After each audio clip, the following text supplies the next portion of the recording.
Police को उस लड़की की लाश मिल गई है। मैंने रागिनी का आईपी एड्रेस निकाला और ये उसका दूसरा नंबर था 444218। लास्ट बात इनकी 23 अप्रैल को हुई थी। फ्रेंड स्क्वायर से 22 अप्रैल की मुझे रागिनी की एक और चैट मिली है जो संतोष गुप्ता के साथ है। वो इस वक्त कहाँ मिलेगा पता है तुम्हें? सर संतोष तो 1 साल पहले सिंगापुर चला गया। मैं और करण दुबई में है, बहुत जल्द तुम्हारी भी टिकट आ जाएगी। वो लोग हम तक पहुंच ही नहीं पाएंगे। इस शेखर का पूरा नाम शेखर प्रजापति है, हमारे दूर का रिश्तेदार है सर। 3 दिन पहले शेखर की पत्नी सुमित्रा का फोन आया था सर, पूछ रही थी वो मुझसे मिला क्या। अब पता चला कि ये रागिनी से मिलने आता था। राजू, प्रिया, मुझे माफ कर दो, माफ कर दो मुझे। ये तो शेखर है, जानता हूं मैं इसे सर। ये रागिनी का दूर का रिश्तेदार है। तो फिर तुम्हें ये कैसे नहीं पता कि शेखर अक्सर तुम्हारी पत्नी को मिलने भोपाल आता था? 444218 ये तुम्हारी पत्नी रागिनी का फोन नंबर है, दूसरा फोन नंबर। रागिनी के पास दूसरा फोन भी था? कभी पता नहीं उसका मुझे सर।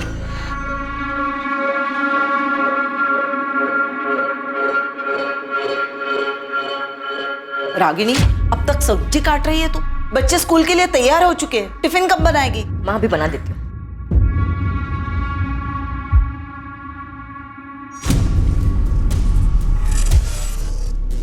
रागिनी,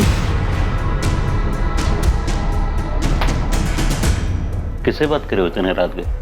किसी से नहीं, देखो मैं गेम खेल रही हूँ, बस खत्म ही होने वाला है। मैं कसम खा के कहता हूँ रागिनी हमेशा फोन पे रहती, पर वो किससे बात करती थी, क्या मैसेज करती थी सर, मुझे सचमुच कुछ नहीं पता सर। रागिनी पिछले 3 साल से इस दूसरे नंबर से अलग अलग सोशल मीडिया साइट्स पे एक्टिव थी और रागिनी के उसी सोशल मीडिया अकाउंट से हमें शेखर प्रजापति और संतोष गुप्ता के बारे में पता चला। एक मिनट सर, संतोष गुप्ता के बारे में सर आप ही ने मुझे बताया, पर ये शेखर के बारे में सर मुझे जरा भी अंदाजा नहीं है सर। ये शेखर रागिनी का दूर का रिश्तेदार है, लेकिन मुझे नहीं पता वो रागिनी से छुप कर मिलता था। पर अगर पता होता सर तो मैं आपको क्यों नहीं बताता सर, बोलिए ना सर। सर मैं बच्चों की कसम खा के बोल रहा हूँ सर, मुझे रागिनी के बारे में बहुत कुछ नहीं पता सर।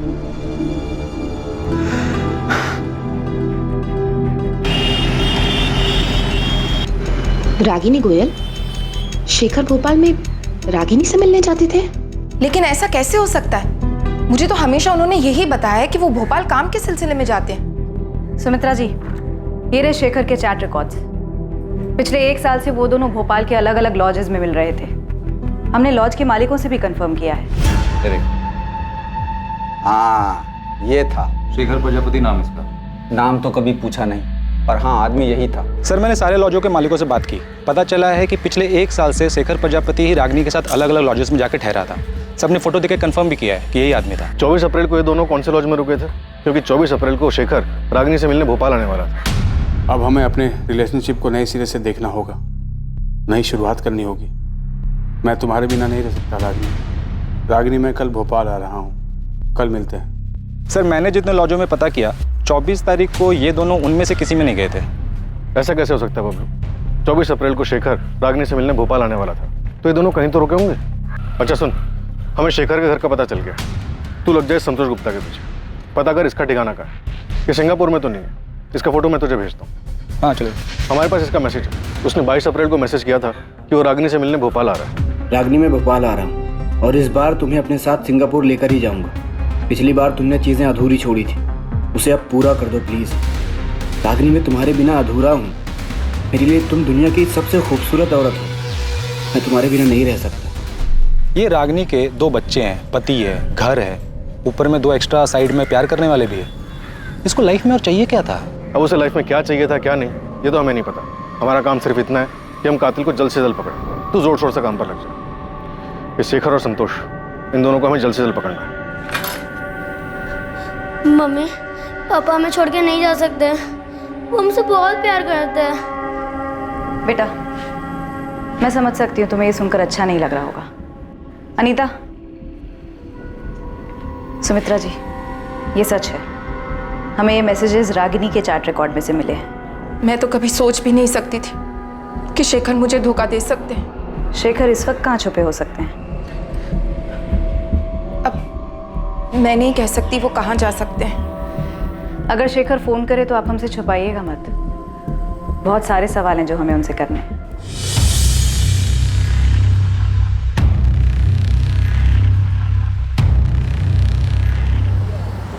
सर, अगर संतोष सिंगापुर में आपका फोन नहीं उठा रहा तो इसमें मैं क्या कर सकता हूँ? मेरी खुद उससे 3 महीने पहले बात हुई और इसी नंबर पर जो मैंने आपको नंबर दिया है उसका सिंगापुर का, वही उसका नंबर है। वही नंबर जो अब बंद आ रहा है।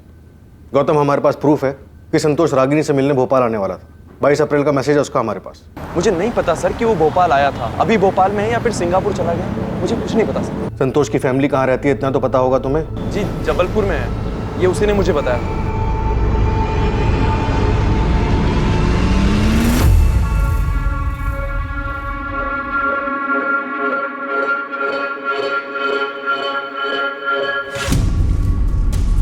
इस प्रशांत की छोटी बड़ी सभी डिटेल्स निकाल। अब मुझे भी उस पर डाउट हो रहा है कि कहीं इसी ने तो रागिनी का मर्डर नहीं किया।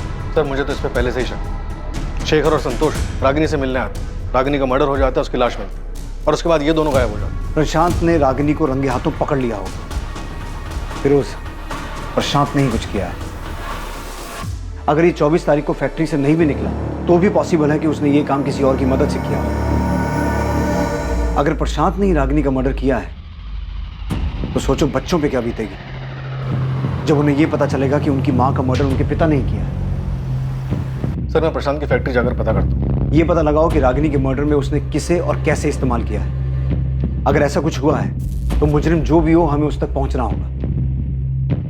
बच्चों का हक है ये जानने का कि उनकी मां का कातिल कौन है।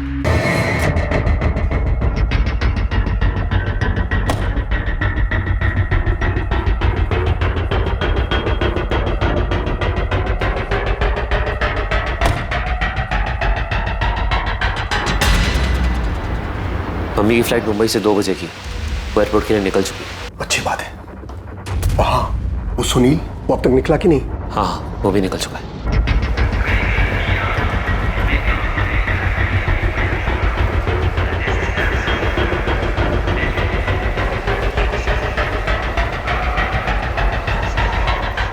अच्छा, वहां कोई पूछताछ के लिए आया था? हाँ, पुलिस का कोई खबरी आया था। ये औरत इन दोनों में से किसी एक के साथ आपके होटल में आई थी क्या? नहीं, मैंने इन तीनों को कभी नहीं देखा। थोड़ा ध्यान से देखिए ना, 24 अप्रैल को आए होंगे। अरे हाँ, याद आया, इस औरत की फोटो मैंने अखबार में देखी थी। हाँ, देखा होगा, इसका मर्डर हो गया। ओह, अच्छा, आपका जरा रजिस्टर चेक करके बताओ ना, शायद आपके ध्यान से निकल गया हो। बरस साहब, रजिस्टर थोड़ा देख लेते तो। वो क्या है ना, पुलिस ना बहुत बेसब्री से ढूंढ रही थी उनको। ठीक है, मैं चेक करता हूँ। कुछ मिला उन्हें? पापा, घबराने की कोई बात नहीं है, उन्हें कुछ नहीं मिला। गौरव ने सब संभाला, सब ठीक है। पुलिस ने शेखर प्रजापति का फोन नंबर सर्विलेंस पर डाल दिया था। उनके मुताबिक ऐसी संभावना थी कि रागिनी ने अपना मोबाइल मार्केट में स्विच ऑफ किया और उसके बाद तय की गई जगह पर वो शेखर से मिली।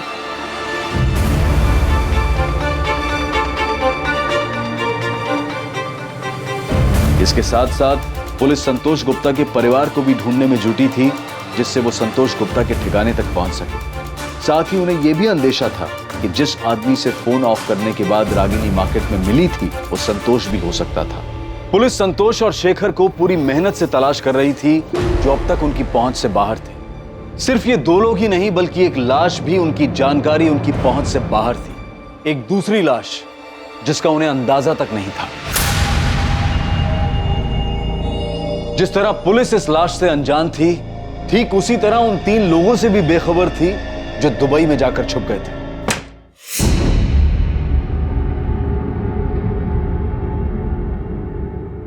क्या हम इंडिया वापस कभी नहीं जाएंगे? जाएंगे जानवी, क्यों नहीं जाएंगे? बस सिर्फ कुछ ही दिनों की बात है। एक बार ये सब ठंडा हो जाए, फिर हम लोग आराम से चले जाएंगे।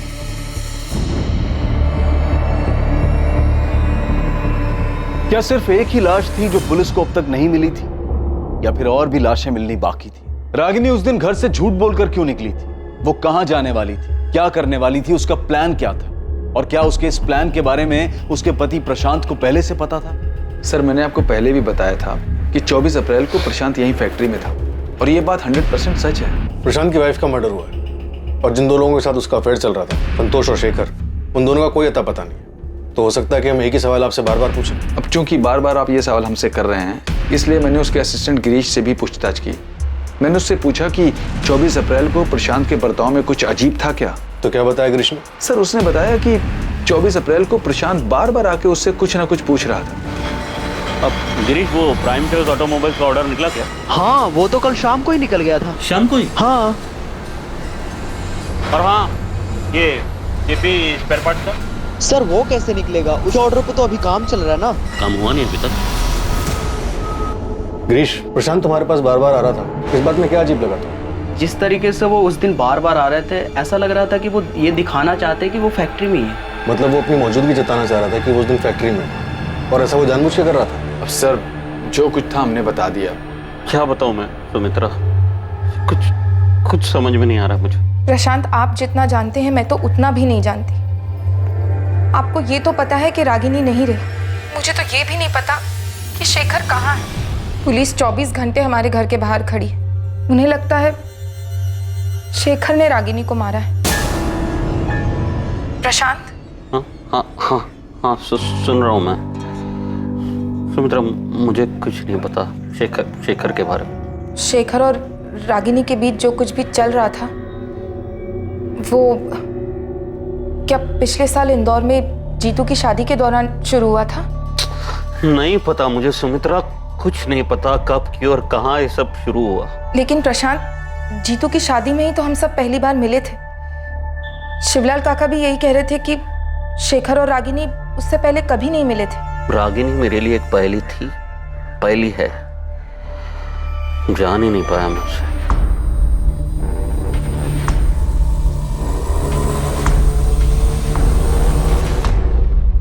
भैया, मम्मी हमें छोड़कर क्यों गई? भैया क्यों गई? रो मत प्रिया, मैं हूँ तेरे साथ। सर, शेखर का लास्ट लोकेशन मिल गया है। चतुर्भुज मार्केट प्लेस? यस सर, वो 24 तारीख को भोपाल आया था। ना तो शेखर की पत्नी सुमित्रा और ना ही रागिनी के मामा शिवलाल हमें बता पा रहे हैं कि शेखर कहाँ हो सकता है। हाँ सर, इन दोनों से कोई इन्फॉर्मेशन नहीं मिली। बस इतना पता चला कि शेखर अहमदाबाद में एक ट्रेडिंग कंपनी में काम करता था। कंपनी से पता चला कि वो महीने में सिक लीव लेता था और अपनी पत्नी को कहता था कि वो भोपाल काम से जा रहा है। और संतोष गुप्ता, उसके बारे में कुछ पता चला? उसके जबलपुर वाले घर का पता मिल गया। वहाँ की पुलिस उसके माँ बाप से मिल भी चुकी है। साहब, संतोष यहाँ नहीं है। करीब 1 साल हो गया उसे घर पर आए हुए। आप चाहो तो पूरे घर की तलाशी ले लो। तलाशी तो हम लेंगे नरेंद्र जी, लेकिन अगर वो हमें नहीं मिला तो आप लोग हमारी नजर में आ जाएंगे। साहब, हम तो जानते भी नहीं है कि रागिनी है कौन। और रही बात संतोष की, तो जब से वो सिंगापुर गया है हमने उसकी शक्ल भी नहीं देखी है। देखिए, ये तो साफ हो चुका है कि संतोष का रागिनी के साथ 2 साल से चक्कर चल रहा था और रागिनी संतोष के पास 1 महीना रही भी थी। और अब ये भी साफ हो चुका है कि संतोष रागिनी से मिलने भोपाल आने वाला था, और जिस दौरान वो रागिनी से मिलने भोपाल आने वाला था उसी टाइम पे रागिनी का कत्ल हुआ है। देखिए, भोपाल पुलिस ढूंढ रही है उसे। साहब, इसमें हम क्या कर सकते हैं? हमें डरा धमका करके आपको क्या मिलने वाला है? और साहब, अगर हमारी उससे बात हुई होती या अगर वो यहाँ होता तो हम आपसे क्यों छुपाते? सर, जबलपुर पुलिस ने पता किया। संतोष के माँ बाप को उसके बारे में कुछ भी नहीं पता, और ना ही उसके दोस्त गौतम को कुछ पता है कि वो कहाँ रहता है सिंगापुर में या किस कंपनी में काम करता है। बबलू भी अभी तक पता नहीं लगा पा रहा कि 24 तारीख को रागिनी से मिलने कौन आया था, संतोष या शेखर, और वो कहाँ मिले थे।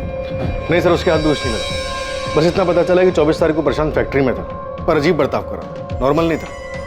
लेकिन इतना समझ में नहीं आ रहा है कि उसने रागिनी को अगर मारा तो कैसे। उसके फोन रिकॉर्ड से भी कुछ नहीं मिला। फिरोज, हमसे ऐसा क्या छूट रहा है, क्या मिस हो रहा है कि सामने आ ही नहीं पा रहा कि रागिनी उस दिन संतोष या शेखर में से किसे मिली, कहाँ मिली? कहीं तो मिले होंगे ना वो लोग। अगर प्रशांत ने किसी और को भी रागिनी के पीछे भेजा होगा तो रागिनी कहीं तो गई होगी, कहीं तो उसका मर्डर हुआ होगा। किसी ने तो ये सब किया होगा ना, किसी गाड़ी, किसी ट्रांसपोर्ट का इस्तेमाल हुआ होगा, और जाहिर सी बात है मर्डर है तो पैसे भी लिए दिए गए होंगे।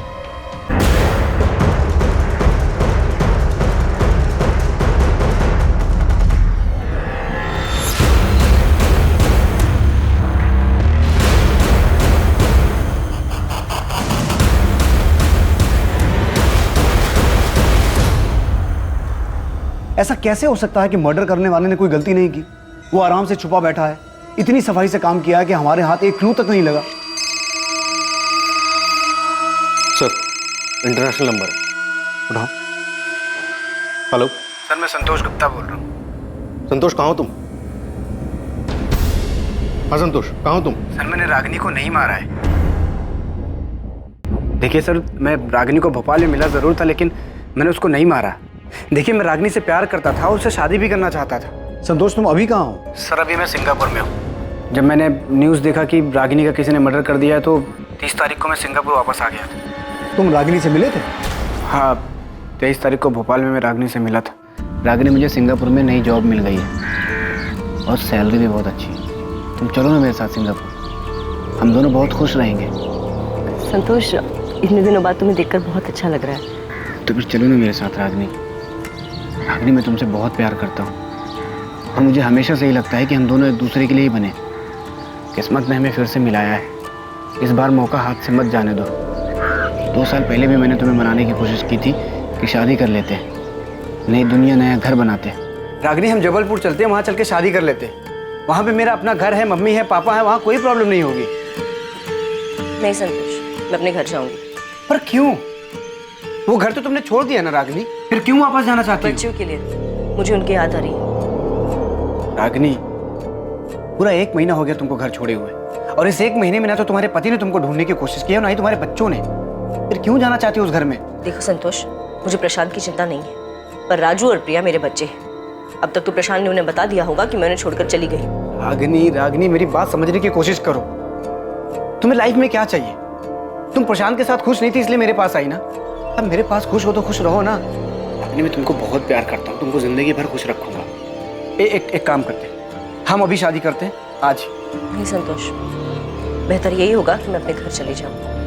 रागिनी मैं तुम्हारे बिना नहीं रह सकता, और मैं फिजिकल रिलेशन की बात नहीं कर रहा हूँ, सारी जिंदगी साथ देने की बात कर रहा हूँ। रागिनी मैं सिंगापुर से सिर्फ तुम्हारे लिए आया हूँ, प्लीज हाँ कर दो। रागिनी क्या सोच रही हो? प्लीज चलो ना मेरे साथ। संतोष, इस तरह से अचानक उठ के मैं तुम्हारे साथ नहीं आ सकती। क्यों नहीं आ सकती? 2 साल पहले भी तो अचानक ही होशंगाबाद आई थी ना मेरे पास। तुमने मुझे तक नहीं बताया था, सीधा आके डोरबेल बजाई थी, और जब मैंने दरवाजा खोला तो सामने तुम खड़ी थी। फिर अब क्यों नहीं? संतोष, मुझे सोचने के लिए थोड़ा वक्त चाहिए। रागिनी 2 साल हो गया। ठीक है, तुम्हें जितना वक्त चाहिए तुम ले लो, लेकिन मैं भी तब तक यहाँ से नहीं जाऊँगा जब तक तुम हाँ नहीं कर देती। मैंने उसे मनाने की हर मुमकिन कोशिश की, पर वो मेरे साथ नहीं आई। तो भोपाल में ही था, उसकी हाँ सुनने के लिए उसे फ़ोन करता रहा, उसने मेरा फ़ोन ही नहीं उठाया, और 24 के बाद तो उसका फ़ोन ही स्विच ऑफ हो गया। तो तुम तब भी भोपाल में ही थे? हाँ, मैं भोपाल में था, होशंगाबाद में। और फिर मैंने न्यूज़ देखी कि रागिनी का मर्डर हो गया, तो मुझे लगा रुकने का कोई मतलब नहीं है, इसलिए मैं वापस सिंगापुर आ गया। संतोष गुप्ता, तुम्हारी ये सफाई काफ़ी नहीं है। ये बिल्कुल मत समझना कि तुमने सामने से फ़ोन किया है तो तुमने जो भी कहा उस पर हमने पूरी तरह से यकीन कर लिया। और इस गलत फहमी में तो बिल्कुल मत रहना कि तुम सिंगापुर में हो तो हम तुम्हें छू नहीं पाएंगे। Hello hello,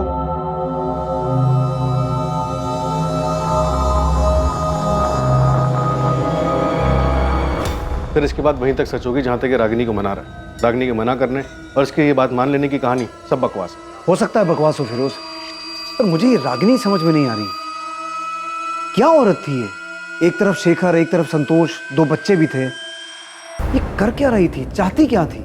sir, Rajnagar police station से फोन आया था, उन्हें एक डेड बॉडी मिली है। किसकी? शेखर प्रजापति की। डेड बॉडी बोरी में थी।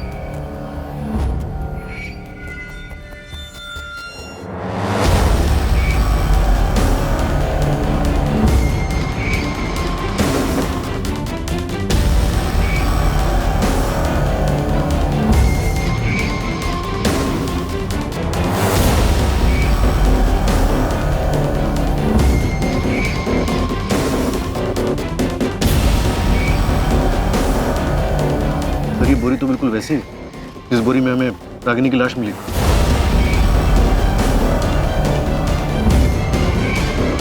फिर उस बॉडी की हालत देख रहे हो? जिस तरह से डिकम्पोज हुई है, उसे देखकर साफ लग रहा है कि इसका मर्डर भी काफी दिन पहले हो चुका है।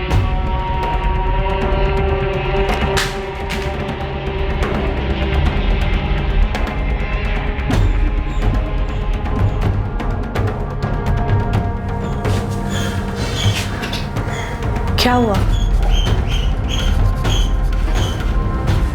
क्या हुआ? पुलिस को शेखर की डेड बॉडी मिली।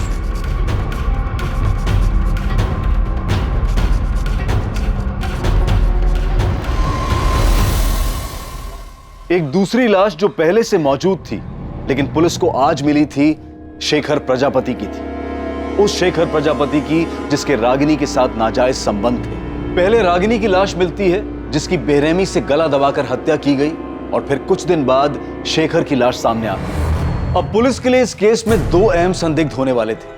पहला रागिनी का पति प्रशांत और दूसरा उसका चाहने वाला संतोष गुप्ता जो पहले ही सिंगापुर जा चुका था। शेखर की मौत का कारण पुलिस के लिए एक और बड़ा झटका साबित होने वाला था। इंस्पेक्टर, इसकी मौत को भी 72 घंटे से ज्यादा बीत चुकी। एक्चुअली बॉडी जिस हालत में मिली है या जिस तरह से डिकम्पोज हो चुकी है, सही वक्त बताना मुश्किल है। पर ऐसा हो सकता है कि इसका मर्डर भी रागिनी की तरह 24 अप्रैल को ही हुआ हो। हाँ, हो सकता है दोनों की मौत 24 अप्रैल को ही हुई हो, पर इसका मर्डर नहीं हुआ। मर्डर नहीं हुआ तो? इसकी बॉडी से पॉइजन की ट्रेसेस मिले, वो भी बड़ी मात्रा में। पॉइजन? जी। तो आप ये कहना चाहते हैं कि शेखर का मर्डर नहीं हुआ बल्कि इसने आत्महत्या की है? इतना तो श्योर होकर बोल सकता हूँ कि इसको जहर जबरदस्ती नहीं दिया गया। हाँ, किसी चीज में मिक्स करके दिया हो तो पता नहीं। कैसे मारा तूने रागिनी को? शेखर को जहर कैसे दिया? अब ये मत कहना कि तुझे कुछ नहीं पता, क्योंकि हमें पता है कि 24 तारीख को तो अपनी फैक्ट्री के स्टाफ को जानबूझ के ये जता रहा था कि तू वहां है। किसे भेजा था उनके बीच? ये बेबस बनने का नाटक खत्म हुआ प्रशांत। याद रख, तुझे अपने बच्चों का सामना भी करना है, क्योंकि कहीं ना कहीं उन्हें भी इस बात का एहसास है कि उनकी माँ का कत्ल तूने किया है। मैं अपने बच्चों से बहुत प्यार करता हूँ सर, हमेशा उनका ख्याल रखूं। रागिनी अब उनके साथ नहीं है तो क्या, वो उनके दिल, दिमाग और यादों में हमेशा रहे। ये संत बनने का नाटक बंद कर प्रशांत, और ये बता कि रागिनी का मर्डर कैसे किया, कहाँ किया, शेखर को जहर कैसे दिया, कैसे मारा तूने इन दोनों को?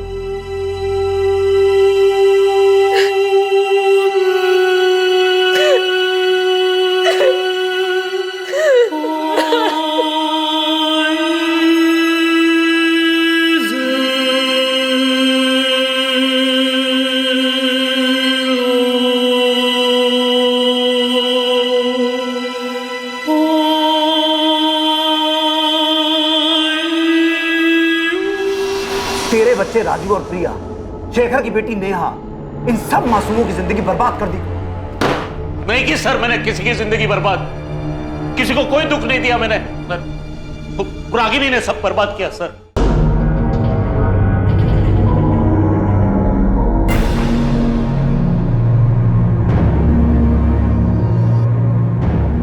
मुझे बिल्कुल भी अंदाजा नहीं था कि रागिनी के शेखर और संतोष नाम के आदमियों के साथ नाजायज संबंध थे।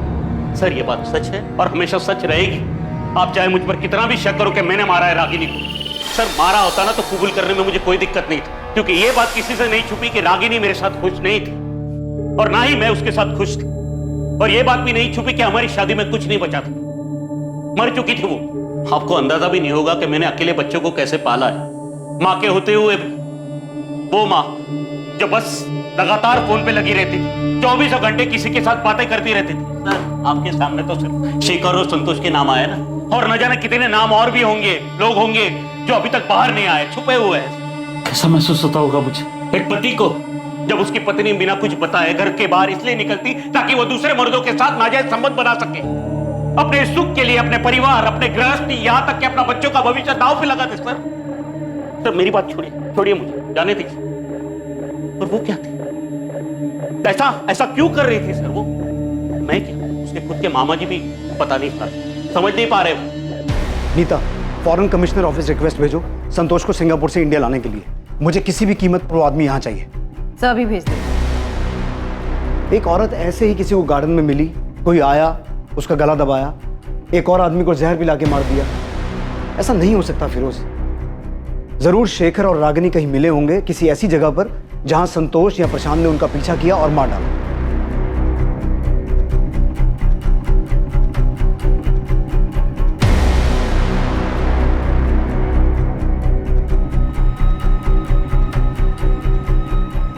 बबलू से कहो एक टीम से काम नहीं हो रहा, 10 लगाए, और चाहिए और लगाए, लेकिन किसी भी तरीके से यह पता लगाए कि उस दिन शेखर और रागिनी कहां गए।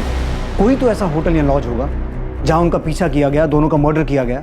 सर मैंने रागिनी और शेखर की पोस्टमार्टम रिपोर्ट पढ़ी थी। फिर उस पोस्टमार्टम रिपोर्ट में क्या लिखा है मुझे पता है, लेकिन मुझे किसी भी तरह उस आदमी का पता लगाना है जिसने ये मर्डर्स किए हैं। हम गोल गोल गोल गोल घूमे जा रहे हैं। एक दिन 2 बच्चे आते हैं अपनी माँ को ढूंढते हुए, हमें उनकी माँ की बजाय उसकी डेड बॉडी मिलती है, फिर उसके प्रेमी की डेड बॉडी मिलती है, लेकिन ये क्लू नहीं मिलता कि किसने मारा, क्यों मारा। सर शेखर का मर्डर नहीं हुआ, उसने सुसाइड किया। फिर उस तुम्हारा दिमाग ठीक है? वो सुसाइड क्यों करेगा? और अगर उसने सुसाइड किया भी है तो रागिनी का तो मर्डर हुआ है ना। सर मुझे लगता है शेखर ने रागिनी का मर्डर किया होगा।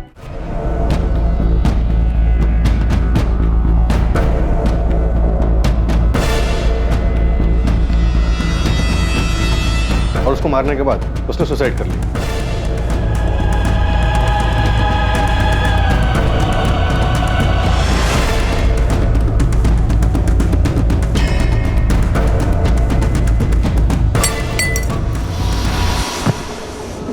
पहले उसने रागिनी को मारा, फिर उसने सुसाइड किया, और फिर आसमान से कोई टपका जिसने दोनों की डेड बॉडी को बोरे में डाल के ठिकाने लगा दिया। फिरोज मुझे कोई थ्योरी नहीं चाहिए, ये केस ऐसे बंद नहीं हो सकता। मुझे किसी भी हाल में उस मर्डर का पता लगाना है। उसने क्यों मारा, कहां मारा, कैसे मारा, किस मकसद से मारा, इन सभी सवालों के जवाब चाहिए। अंडरस्टूड? राइट। रागिनी और शेखर कहां मिले थे, रागिनी को कहां मारा गया, शेखर को कहां जहर दिया गया, या उसने खुद अपनी जान ली, इन सभी सवालों के जवाब और सच की खोज में पुलिस ने पूरे भोपाल शहर को खंगालने की ठान ली। दूसरी तरफ संतोष को सिंगापुर से इंडिया वापस लाने की कोशिशें भी तेज कर दी गईं। एक बार पुलिस से बात करने के बाद संतोष ने अपना फोन स्विच ऑन किया ही नहीं। वो ना तो अब किसी फोन और ना ही किसी मैसेज का जवाब दे रहा था।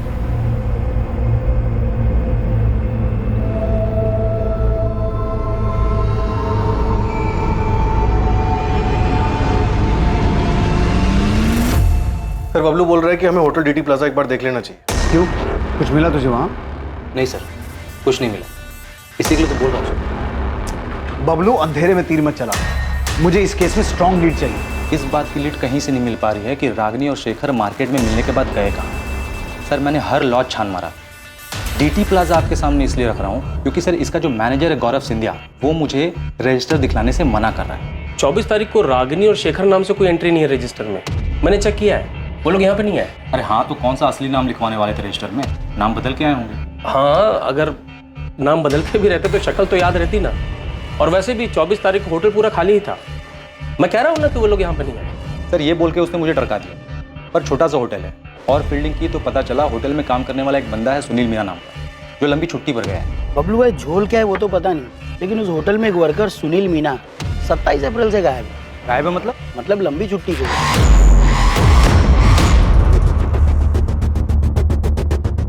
तो मतलब तेरे को लगता है उसने कुछ झोल किया क्या? हाँ भाई, क्योंकि जानता है गणेश, ये शेखर और रागिनी कहाँ मिले, मिलकर कहाँ गए, कौन से चद्दर पलटी होटल में रुके, कुछ पता नहीं चल पा रहा। भाई होटल तो ये भी चद्दर पलटी और मालिक है एकदम कंजूस। मतलब इतना कंजूस है ना कि एक भी रूम खाली रह जाए तो मर जाता था, लेकिन पिछले कुछ दिनों तक ये होटल बंद था। सर सुनील मीना लंबी छुट्टी पर चला जाता है, 24 अप्रैल के बाद 27 तक होटल बंद रहता है। होटल का मैनेजर रजिस्टर दिखलाने से मना करता है। सर मैं पक्का बोल रहा हूँ यहाँ पे कुछ ना कुछ झोल तो है।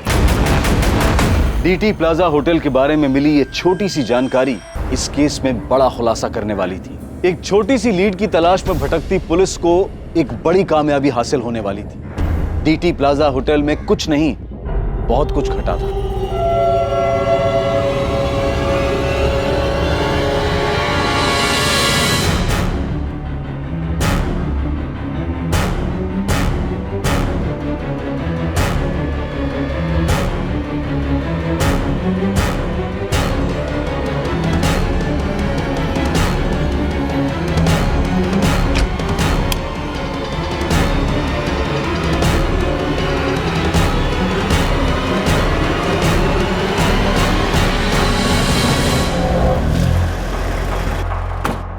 तो ही है ना गौरव सिंधिया, यहाँ का मैनेजर? हमारे आदमी को रजिस्टर क्यों नहीं दिखा रहा था? चल रजिस्टर निकाल। सब ये रहा।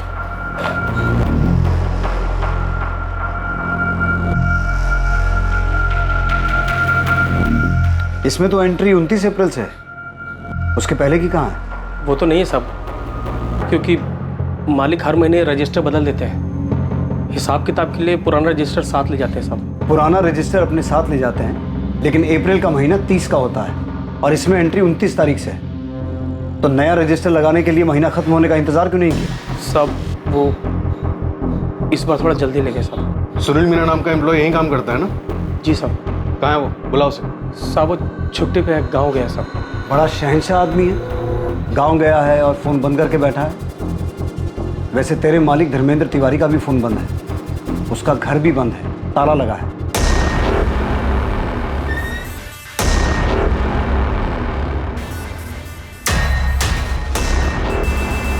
तेरा मालिक भी गांव गया है, चल कर आया। तूने बबलू से कहा था कि 24 तारीख को ये दोनों यहां नहीं आए थे। सीधा सीधा बोल, धर्मेंद्र तिवारी और सुनील मीना कहाँ हैं? वरना तुझे भी गांव भेज दूंगा और कभी वापस नहीं आ पाएगा। मालिक अपनी फैमिली के साथ दुबई भाग गए साहब, और सुनील अपने गांव गया है सागर। मतलब रागिनी और शेखर 24 तारीख को यहाँ आए थे? जी साहब, लेकिन साहब मुझे इनका नाम नहीं मालूम साहब, क्योंकि ये दोनों रजिस्टर में अलग नाम से एंट्री किए थे साहब।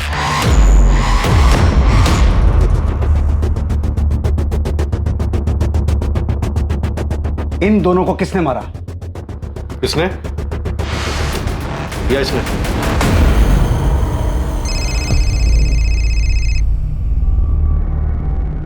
अनीता, कैलाश मौर्य नाम का एक आदमी आया है। कौन है? सर ये 24 तारीख को डीटी प्लाजा में था। बोल रहा है इसने रागिनी और शेखर को देखा था रूम नंबर 104 में। हमें भी यहाँ बहुत कुछ मिला है। रागिनी और शेखर 104 नंबर में रुके थे।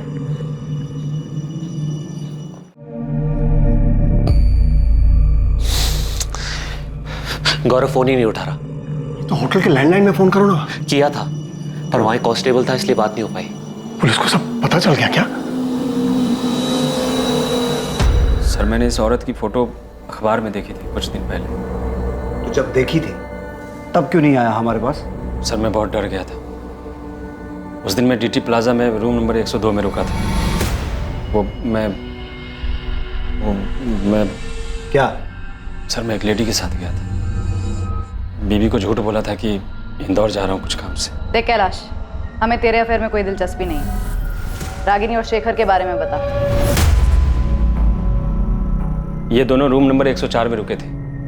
इतना चिल्ला रहे थे, इतना झगड़ा कर रहे थे कि मैं परेशान हो गया था। एक बार नहीं बोला ना। देखो शेखर, तुम मेरे साथ जबरदस्ती नहीं कर सकते हो। या तो तुम अभी डिसाइड करो, ये आज हम दोनों की जिंदगी का आखिरी दिन होगा। बोल रहा हूँ मैं। तुम्हें होश भी है? तुम क्या कह रहे हो? हाँ, तुम्हारी भी फैमिली है और मेरी भी। हमारे बीच जो है उससे ज्यादा और कुछ नहीं हो सकता, और उससे ज्यादा तुम डिमांड भी नहीं कर सकते। हाँ क्या है भाई? सॉरी यार, थोड़ा धीरे बात करो। यहाँ तुम लोग चिल्ला रहे हो, मुझे डिस्टर्ब हो रहा है। हम अपने रूम में चिल्ला रहे हैं, तुम्हें इसमें क्या प्रॉब्लम हो रही है? तुम अपने रूम में रहो ना। भाई मैं अपने ही रूम में हूँ, तुम्हारी आवाज वहां तक आ रही है। हाँ ठीक है, सॉरी, अब नहीं आएगी। जाओ। इतना बोलने के बाद भी इनका झगड़ा बंद नहीं हुआ। थक हार के मुझे रूम सर्विस पे फोन करना।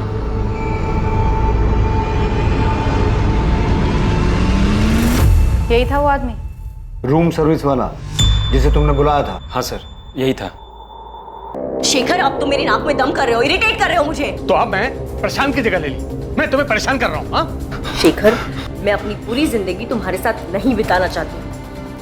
अभी सब कुछ कितना अच्छा है हमारे बीच। मतलब तुम ये चाहती हो कि मैं अहमदाबाद से अपने 20 बच्चों को छोड़कर तुम्हें खुश करने यहाँ आता रहूं और तुम मेरी खुशी का बिल्कुल ध्यान नहीं रखोगी? एक मिनट, मैं भी अपने पति और बच्चों को छोड़कर आ रही हूँ यहाँ, और तुम यहाँ सिर्फ मेरी खुशी के लिए नहीं, अपनी खुशी के लिए भी आते हो। और हमेशा से यही रहा था हमारे बीच और यही रहेगा, और इस तरह तुम नहीं मांग सकते। मांग सकता हूँ, बिल्कुल मांग सकता हूँ।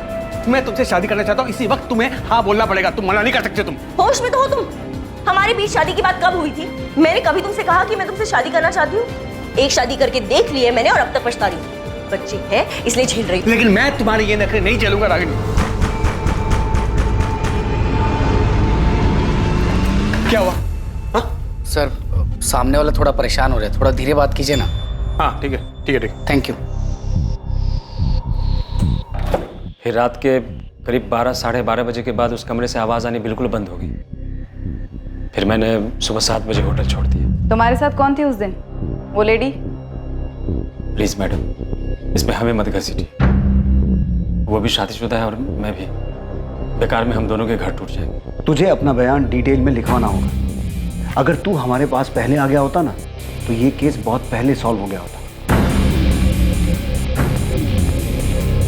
सुनील मीना जो सागर में अपना मोबाइल बंद करके बैठा था, पुलिस ने उसे सागर के ही उसके घर से अरेस्ट किया।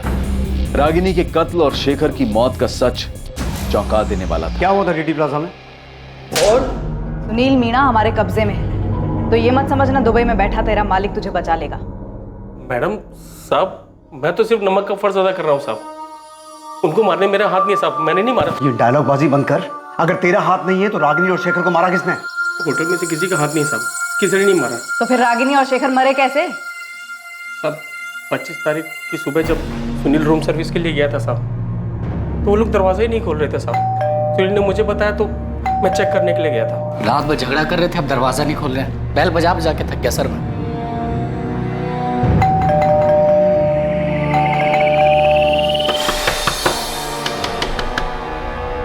चंद्रप्रकाश जी, गरिमा जी, हम समझ ही नहीं पा रहे थे वो दरवाजा क्यों नहीं खोल रहे। जब उन्होंने दरवाजा खोला नहीं तब मैंने मास्टर की से दरवाजा खोला साहब।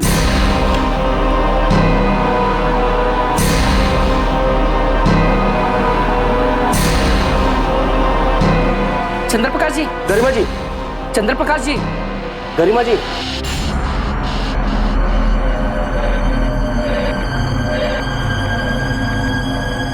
इसकी तो सांसें नहीं चल रही हैं। इसकी भी सांसें नहीं चल रही हैं।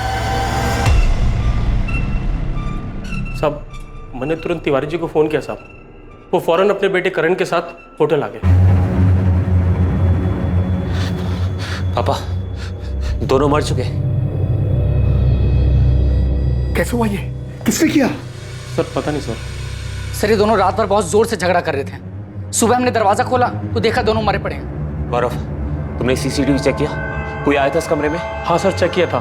कमरे में कोई नहीं आया था, कमरा अंदर से बंद था सर। हमने खुद मास्टर की से दरवाजा खोला है सर। सर इन दोनों के बीच में बहुत जोर से लड़ाई चल रही थी। मैंने सुना था ये आदमी इस औरत को शादी के लिए बोल रहा था और ये औरत बार बार मना कर रही थी। पापा एक मिनट, ये बोतल देखिए, इसमें शायद जहर था।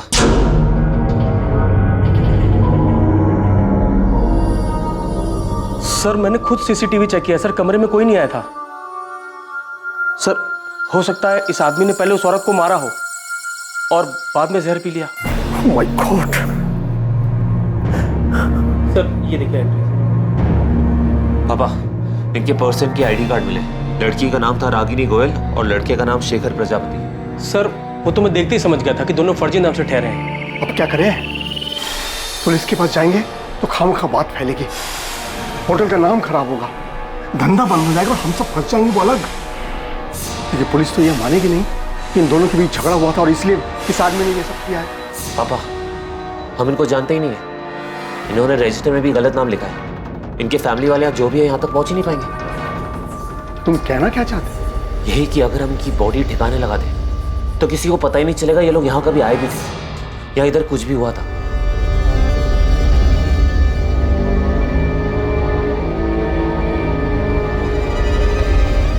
सर इस सुनील ने कबूल किया है किसने लाश ठिकाने लगाई थी। और मालिक का नमक है साहब। अब आप ही बताओ मालिक के साथ नमक हरामी कैसे कर सकते थे? और सब सच कह रहे, इसमें हमारे मालिक का भी कोई कसूर नहीं है साहब। तूने भी नमक खाया है साहब? ये बोल बॉडीज को ठिकाने कैसे लगाया? गाड़ी किसकी थी? सब वो गाड़ी मेरे दोस्त बिरजू की थी।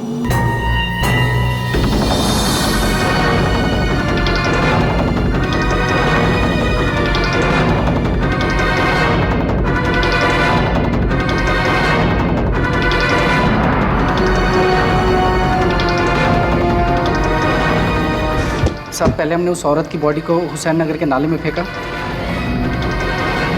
और फिर आदमी की बॉडी को चंदन नगर के जंगल में फेंक दिया। होटल में कहीं भी सीसीटीवी नहीं दिखा, सब उखाड़ दिए। वो तो मालिक ने कहा था साहब कि सीसीटीवी रजिस्टर हटा दो, वो सब अपने साथ लेके गए साहब। तुम्हारा मालिक धर्मेंद्र तिवारी और उसका बेटा करण दुबई में कहाँ छुपे बैठे हैं? पता नहीं साहब, किसी होटल में है साहब। अभी भी झूठ बोल रहे। देखो सोच लो तुम दोनों, नहीं तो मर्डर करने, मर्डर छुपाने, लाश ठिकाने लगाने और सबूत मिटाने के सारे चार्जेस लगेंगे तुम दोनों। इस जिंदगी में तो बाहर नहीं आ पाओगे तुम। साहब सच में मुझे कुछ नहीं पता। हमने नहीं मारा उन दोनों को साहब। मैं आखिरी बार पूछ रहा हूं, दुबई के किस होटल में है तेरा मालिक? धर्मेंद्र तिवारी, इस गलतफहमी में बिल्कुल मत रहना कि सारी जिंदगी दुबई में छुप के बैठ सकते हो। भलाई इसी में है कि चुपचाप वापस आ जाओ, वरना तुम्हारी वो हालत करेंगे। सर मेरी बात सुनिए सर। हमने तो सिर्फ बॉडी फेंकवाया था सर, और वो भी हमने इसलिए किया क्योंकि हम बहुत डर गए थे सर। तिवारी, तूने क्या किया था क्या नहीं किया था ये मैं तभी सुनूंगा जब तू मेरे सामने होगा। अभी मैं तेरी किसी भी बात का यकीन नहीं कर रहा हूं। सर मैं सच कह रहा हूं, मेरे पास रजिस्टर और सीसीटीवी फुटेज दोनों है सर। आप चाहे तो देख लीजिएगा। उस कमरे में कोई नहीं गया सर। उस आदमी ने खुद उस औरत को मारा है और फिर कुछ जहर पी लिया। तिवारी, मैं तुझे 1 दिन का टाइम दे रहा हूं। रजिस्टर, सीसीटीवी और अपने बेटे के साथ तू मेरे सामने होना चाहिए। और अगर ऐसा नहीं हुआ और तूने वहां से कहीं और भागने की सोची तो याद रख, तुझे वहीं से उठवा लूंगा। और इस बात की गारंटी मैं देता हूं कि तुम दोनों इसके बाद ये जिंदगी जीना नहीं चाहोगे। सर मेरी बात सुनिए सर।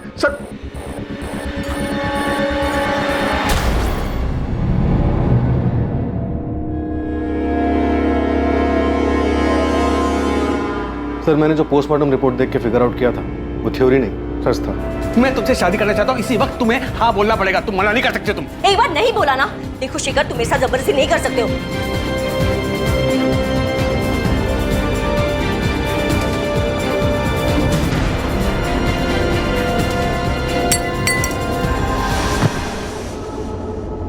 लेकिन मैं ये सोच रहा हूं कि शेखर पहले से ही जहर अपने साथ लेके आया था। मतलब उसने सोच रखा था कि अगर रागिनी ने शादी के लिए हाँ की तो ठीक, वरना वो उसे और अपने आप को मार देगा। करो या मरो वाली हालत। सुमित्रा और उसकी बेटी नेहा के लिए यकीन करना मुश्किल हो रहा था कि शेखर उन्हें धोखा दे रहा था, और उससे भी आगे बढ़कर उसने एक ऐसा जुर्म किया जिससे वो दोनों शायद जिंदगी भर नहीं उभर पाएंगे। प्रशांत और रागिनी के मामा शिवलाल के लिए रागिनी को समझना पहले ही मुश्किल था, और अब शेखर के हाथों हुई उसकी हत्या ने उन्हें और भी सोच में डाल दिया कि आखिर रागिनी चाहती क्या थी, कर क्या रही थी। संतोष गुप्ता तक पुलिस दोबारा नहीं पहुंच पाई, और अब उसकी जरूरत भी नहीं थी, क्योंकि साफ हो चुका था कि रागिनी की हत्या से उसका कोई वास्ता नहीं था। धर्मेंद्र तिवारी और उसके बेटे करण तिवारी ने दुबई से वापस आकर अपने आप को पुलिस के हवाले कर दिया।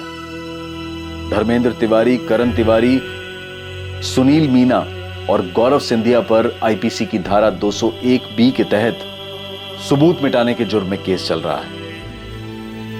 डीटी प्लाजा होटल के मालिक से मिली सीसीटीवी फुटेज से साबित हुआ कि 24 अप्रैल की रात जब रागिनी का कत्ल हुआ और शेखर की मौत हुई, उस दिन रागिनी और शेखर के कमरे में कोई दाखिल नहीं हुआ था। राजू, प्रिया, मुझे पता है कि आप लोग बहुत दुखी हो। इतना आसान नहीं इस दुख को बुलाना, पर आप दोनों को स्ट्रांग बनना होगा। आपके पापा आपके साथ हैं और वो हमेशा रहेंगे। और अपनी मम्मी के साथ बिताए वो दिन याद करना जब आप सब बहुत खुश थे, सब ठीक था।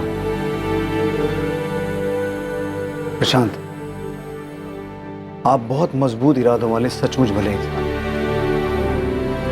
बच्चों को अब आपकी पहले से कहीं ज्यादा जरूरत है।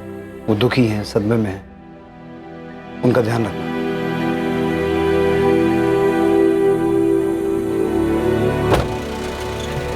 जब बड़े गलती करते हैं तो उस गलती का सबसे ज्यादा बुरा असर बच्चों पर पड़ता है। जब घर के स्तंभ, घर की नींव, माता पिता एक गलत रास्ता चुनते हैं, जो रास्ता उन्हें परिवार से दूर ले जाता है, तब पीछे छूट जाते हैं मासूम बच्चे, जिनकी जिंदगी तहस नहस हो जाती है। परिवार एक इमारत की तरह से होता है जिसे सब लोग मिलकर मजबूत बनाते हैं। ये इमारत प्यार, लगाव, फिक्र और सम्मान पर टिकी होती है। किसी भी परिवार के फलने फूलने में इनका महत्वपूर्ण योगदान होता है, और मासूम बच्चों को माता पिता दोनों की ही बराबर जरूरत होती है।